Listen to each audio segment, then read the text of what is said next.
Let her rip. In a video I made last week, which you may or may not have seen, I did refer to Brandon Tatum, a popular black conservative YouTuber who works with Turning Point USA and is a regular guest on Fox News, as a DEI hire. And I shouldn't have said that. He made this almost 18-minute response video. This is the thumbnail, where almost every single comment from his subscribers were calling me a racist. And he was obviously very hurt by that. And I mean, to be clear, I'm not apologizing. I just wish I wouldn't have said it, because he then used it as a straw man in order to deflect from the issue that was... Still no audio? Seriously? No audio guilt. Ah, yes. Is the audio working? Okay, it's good now. Thank you all for chiming in. Obviously at hand, that he is engaging in cancel culture and undermining Charlie Kirk's wishes for Turning Point USA by trying to get Tucker Carlson banned, canceled from the TPUSA speaking tour, and slandering him as an anti-Semite. I have never said anything negative about Mark Dice online, ever. And you know why? Because I thought Mark Dice was my friend. And if I had a problem with something he said, which I do have a problem with a few things he said, but if I had a problem with something that Mark Dice said, I would have just texted him. I have his number. He actually texted me before he made this video. Yeah, I did, about something totally unrelated. And before I saw that you joined the neocons and the kosher right, now calling for Tucker Carlson to literally be canceled and smearing him as an anti-Semite. Joining the likes of Mark Levin, who says that Tucker Carlson is a bigoted poison, and demanding that TPUSA back away from him and his ilk, and lunatic Laura Loomer, who's been calling... So this is all, as you can see, this is the swamp. This is the Republican right. These are the people who operate the Republican Party. You go out from there in concentric circles, you'll find somebody like Laura Loomer, who's always trying to break her way, and total anti-white POS. It doesn't matter that every now and again, Zionist interests coincide with white positive interests. Like, we don't want more radical Islam in our communities. That's our opinion. And either do Zionists. They don't want radical Islam in their communities either. So the fact that they coincide at that point doesn't make us the same. We're not on the same team whatsoever. She will put the interests of Jews ahead of white people every day, and she will use any duplicitous argument she can to arrive at that conclusion.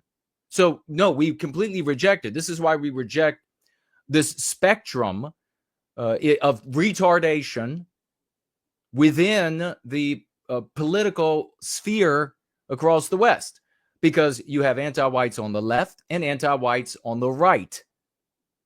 So this is a perfect example. By the way, they just released all of the hostages, what was left.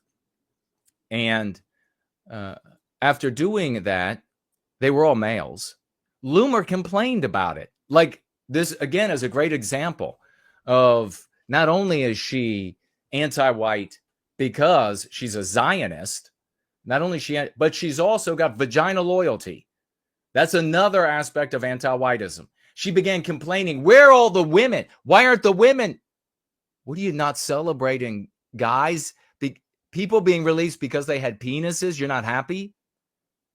And of course, this dumb, hideous-looking bitch forgot, I guess, that they had already released all of the females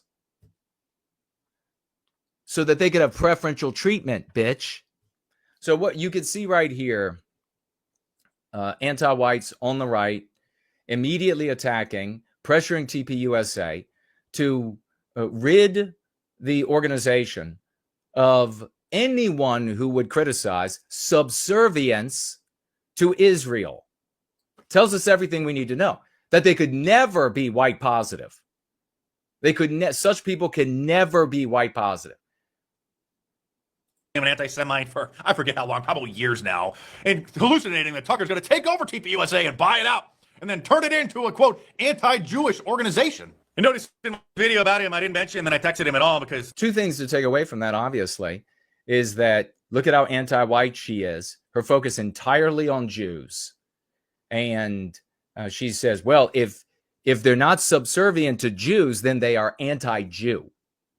The other thing to take away from that is being impressed with how focused she is on her people's well-being. That's what we have to emulate. Focus on us, not talking about them. Not only was it about an unrelated matter, before I knew that he sold out to the kosher right and is trying to get Tucker Carlson canceled. But because I texted him a question that I said was off the record, I asked him a question about something that he would have known about that only required a 3-word answer at most. I don't know, yes or no. But in his response video to me, he not only let the cat out of the bag, which is just a minor issue, I just didn't want to involve him in it in any way whatsoever, but he violated basic journalistic ethics because I just didn't text him a question. I prefaced it with, hey, bro, off the record, do you know about such and such, which I knew that he would, and I just needed some kind of a confirmation before I would go and report on it. And yeah, I didn't get a chance to get around to texting him back because I'm busy. I'm working. I'm a businessman. I got 20 plus employees here. Did you just hear that? A nobody. This is how Western civilization works under anti-whiteism. We can sit around all day and complain and be losers because that's what complainers do. Or we can become a people and put an end to this. This guy starts on third base. Does he have a white wife? This guy starts on third base. He's a nothing. He is a total rank midwit. And he has an operation with over 20 employees. Over 20 employees. He was a nobody.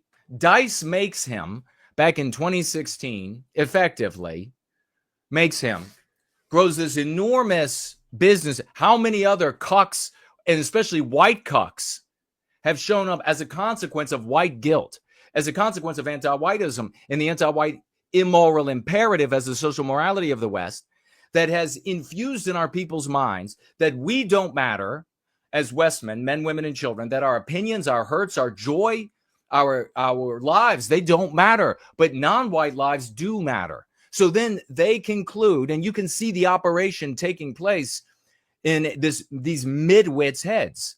Well, we don't matter, but non-whites do, especially the angelized black race in anti-whiteism. So, I mean, you see this every day when you talk to cucks. Every day you see this computation going on in their head. You can see the vegetables turning in their head. It's like, there goes the cauliflower, it's rolling again. It's up on the treadmill. They're figuring it out.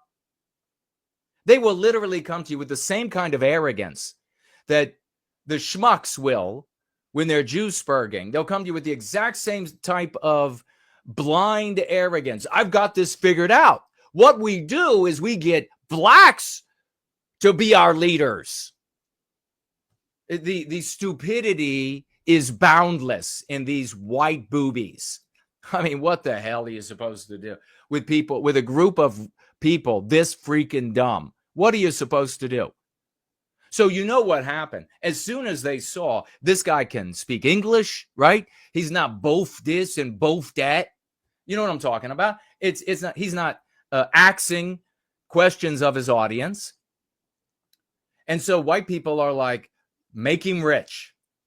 Get him some white women. Hey, can we get some white women up in here for this black conservative? He's I'm not going to forget. The black man.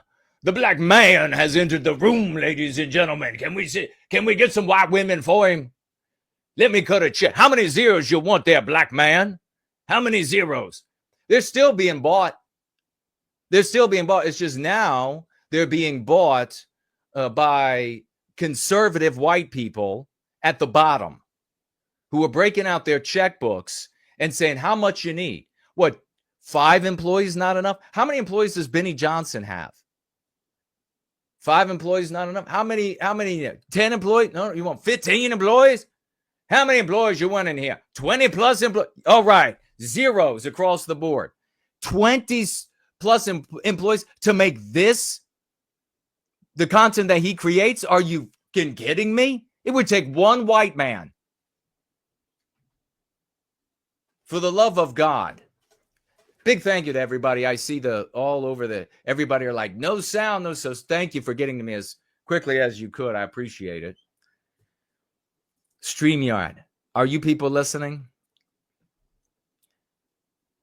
So Dice comes in, makes this guy. White cucks are able to find out about him as a consequence of it. Now, make no mistake. If Dice were to give some light to a white male content creator, this is not going to be the ipso facto result because of everything I just articulated. But it would still benefit white males. And more importantly, it would be the right thing to do. The white positive morality of the West. As I said before, I'll never be in a position of massive popularity. But if I were, I would be bringing white men up as best as I could. I did everything I could to grow the numbers in Jared George's audience. And so many people in this community. I do everything I can with the measly bit of influence that I have over who people are going to pay attention to. I do everything I can. But when you got a massive audience, you got millions like Dice, you can really bring some attention. And now, this should be a lesson.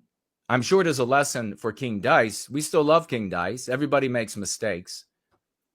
But not only a lesson for King Dice in spotlighting some non-white conservative, but it should be a lesson for all white males and white females. This is how you might get paid back.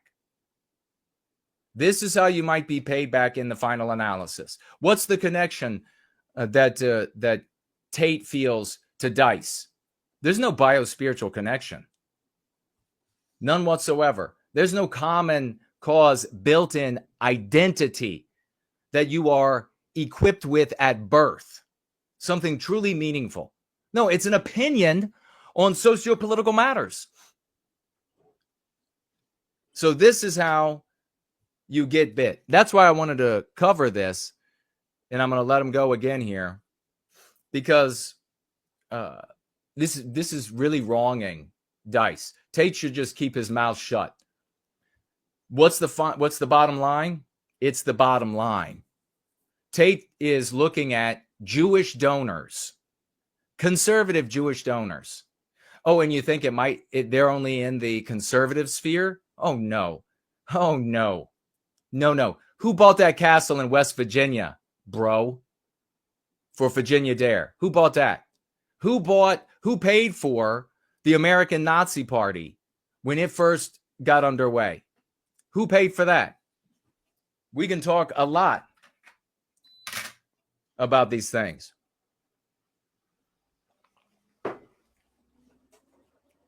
I don't got 5 seconds to respond yes, no, or I don't know, but I got 18 minutes to make a video whining about you calling me a DEI hire. Occasionally, I do talk to a handful of well-connected and well-known people about a variety of issues, and while most of the time those conversations aren't off the record, I still don't talk about them because I don't violate people's trust. I got multiple companies I'm running. I don't have time to text people back all the time. Well, you did say that you were my friend, and I text my friends back, but I'm not friends with people who smear Tucker Carlson as an anti-Semite and are engaging in cancel culture trying to get him banned from the Turning Point USA tour as soon as Charlie Kirk got killed. But let's listen to some more of Brandon Turncoat Tatum, shall we?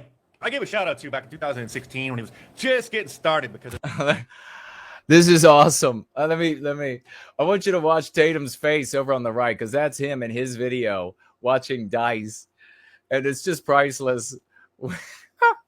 When Dice says what he's about to say. I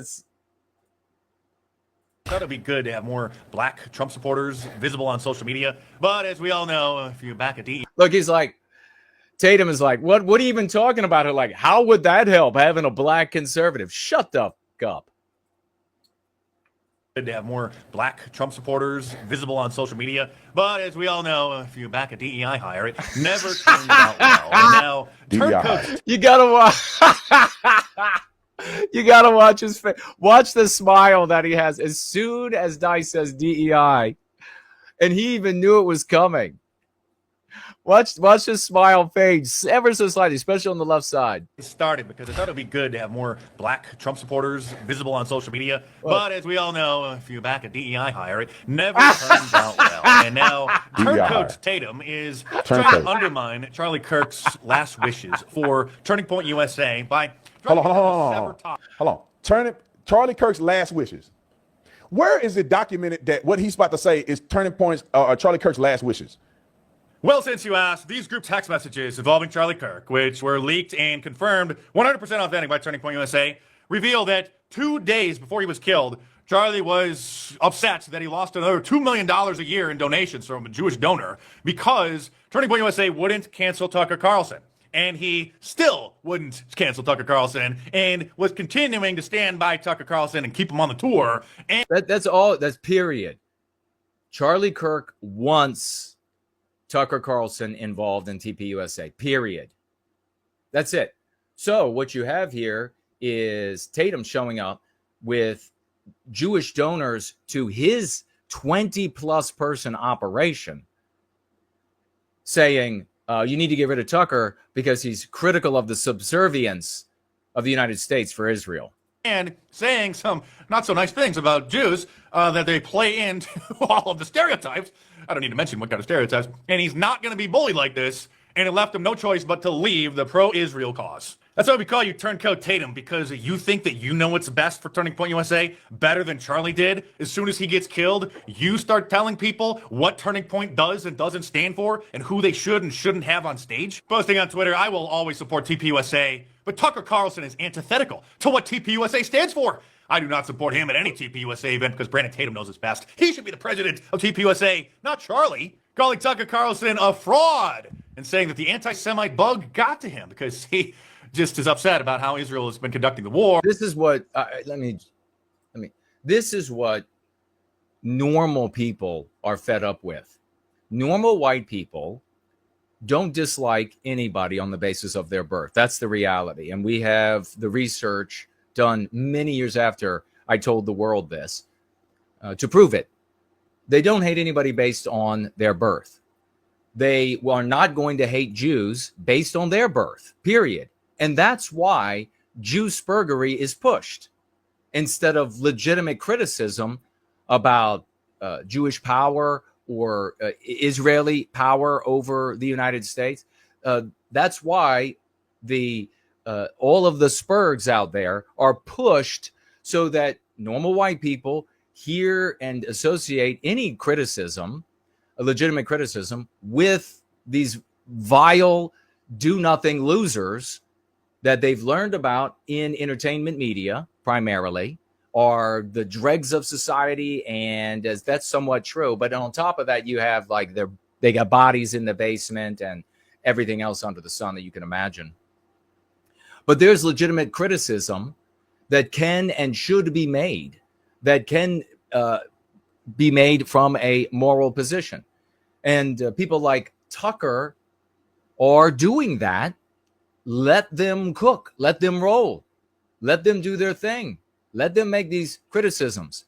That's what Brandon Tatum is objecting to. And thank God that King Dice is confronting him over it, especially after King Dice did so much to making as popular as he is. And the consequence of making him popular is that Tatum's audience is now larger and more influential, if you're just counting numbers of audience members, than Dice's. And doesn't think that Jews are God's chosen people, and has basic mild criticism or really just a common sense view of what most Americans see of certain issues, but have been up until recently afraid to say them because especially those in conservative media will start calling you an anti-Semite like Brandon is to Tucker Carlson. I'm going to say this. Turning Point, if they don't get it together, will cease to exist. I'm telling you right now, and I am ticked. Serve Israel or you cease to exist. That the stuff that's going out about Turning Point USA is not combated in a more aggressive way. I know so many people that is questioning whether they should support Turning Point USA because of what's going on in the ethers. So let me get this straight. Turning Point USA will cease to exist if Tucker Carlson continues to be a speaker, or like half the speakers at one of the recent events talked about how Jeffrey Epstein worked for Mossad, Israel's version of the CIA, upsetting more of the Jewish donors, something that even Charlie Kirk himself has been talking about. So I guess to Brandon Tatum, he must think that Charlie himself was being anti-Semitic. And if Charlie Kirk was still around, I guess the organization would still be destroyed. In the ethosphere. Many people are questioning. All had to be done is that, Tucker, you can't do the major events because the people who support this organization don't want you here. Oh, the people who support the organization don't want him there. But again, Charlie Kirk did up until the day that he was killed. And notice, all of the fans want Tucker there, but Brandon doesn't care about what America wants, what the majority wants. He cares about what the donors want. He cares about what those who write the checks want. I got so many other clips lined up, but I don't know if I want this video to go on and on and on. We've all seen the clips of Ted Cruz saying that his number one purpose for being a U.S. Senator was to support Israel, right? Glenn Beck's number one purpose for being born, he said, was to support Israel. Charlie Kirk sitting with Megyn Kelly at a Turning Point USA event talking about how they both believe that it was most likely the case that Jeffrey Epstein worked for Mossad, making them anti-Semites, I guess, in the mind of Brandon Tatum. Oh, this is a clip that I haven't shown. Here is... This is, I wanted to include this instead of cutting the conversation sooner, because what have I been arguing about? You know, here you have Rogan coming in saying the exact same thing. What have I been arguing about? The popularity of the conversation about Jewish or Israeli influence. Where's that coming from? It's coming from the Jews themselves because of their behavior after October 7. That's why it's become so popular. The amount of conversation going on and the revelation about Jewish this or Jewish that, whether they're talking about anti-white Jews or all Jews or whatever it is, it's not more than it's ever been. These people just weren't alive, or they were too dumb, or they didn't realize. The conversation has been far more popular, far more legitimate. I mean, taking place on primetime television in years past. So it's not the doings of these screwdriver ghettoized people on the internet. It is the literal behavior of the Israelis after October 7. That's what has increased the conversation about Israel and Jewish power in general vis-a-vis the United States government. Joe Rogan talking about the mass awakening now that the Overton window has moved so much regarding people expressing their actual opinions about Israel, despite people like Brandon Tatum smearing them as anti-Semites. Are you worried about Israel's influence on American politics? Because that's one of the things that's coming to light over the last couple of years since the invasion, where people are paying more and more attention to Israel. And then also seeing what happens when you criticize Israel. I've never understood why AIPAC doesn't have to register as a foreign agent with the Justice Department when everybody else does. Why is AIPAC special that it doesn't have to register? If you're doing something, anything, on behalf of a foreign government, you have to register. Except if you're AIPAC. And I just don't understand that. Well, just noticing these things will get you called an anti-Semite, sir, so pipe down! And despite Brandon Tatum and others siding with those who write the checks to Turning Point USA instead of what the actual Turning Point USA fans... We're going to drop it off there. Is Glenn Beck being confronted, and he uses by an audience member saying, hey, you know, Israel has this AIPAC, it's wildly influential. And then Beck responds with what is a equivalence fallacy. He responds by saying, well, the United States government lobbies elsewhere. What does that have to do with? It's an equivalence fallacy. It's apples and oranges. He was asking a question about Israeli influence over the United States and people like Miriam. So Miriam Adelson was in audience in Israel as the world showed up there the other day to celebrate peace in the Middle East, whatever that actually means. And she showed up there and she was sitting in the front row, all $60+ billion of her. Of course, her husband is now dead. He's deceased. But as I was saying, they were able to show up at the White House. President Trump talked to him whenever they wanted. And President Trump shared a story, this is just the other day, that when Miriam he was having a conversation with Miriam, and he said, well, who are you? I can't remember the exact verbiage right now. What do you love more? Who are you more loyal to? That would be the same in my mind. America or Israel? She said nothing, he said. And then he said, I suspect it's Israel. And the audience cheered at that. Of course they did. I don't complain about Miriam acting this way because that would be what a loser does. I don't say Jews because that would be what a loser does. What I see is the power of peoplehood. You see, this 60+ billionaire could be going and doing her own thing. She need not involve herself in any socio-political affairs. She need not, just like all of the white billionaires, of which there are far more. She could be doing her own thing, growing the empire, she could, etc. But instead, she involves herself in the well-being of Jewish people. And that's a beautiful thing for any individual member of any community to do. Here's the thing. She's only involved because there is a peoplehood. And the peoplehood isn't created or maintained by the billionaires. It's created and maintained by the laity, by the ordinary, by the middle class. That's where the peoplehood is created and maintained.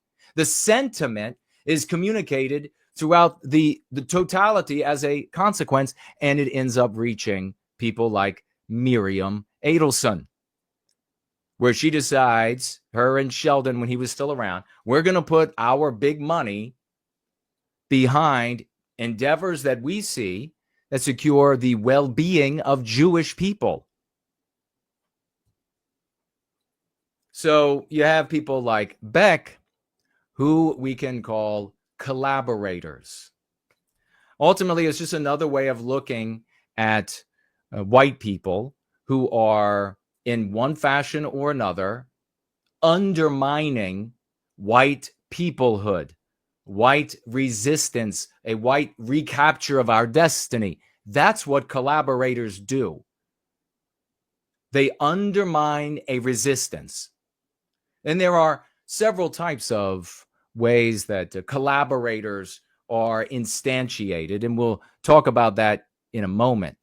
But this is a great example here, kind of a little segue. We'll go through our quick news in just a moment. But kind of a little segue, we see the exact same thing with so many across the board, collaborating with the victimizers' efforts to undermine the resistance in the victimized, if that makes sense. So you're not getting rid of Jews. You're not getting rid of blacks, of which Brandon Tatum probably considers himself a proud black man doing the right thing. And it's a shame that we don't see more conservative white male or female content creators who feel the same way about the white race as Brandon Tatum feels about his black race, or Miriam Adelson feels about her Jewish people. It's a shame we don't see more of that. And that's what we are addressing here constructively day after day with the Go Free Dialogic.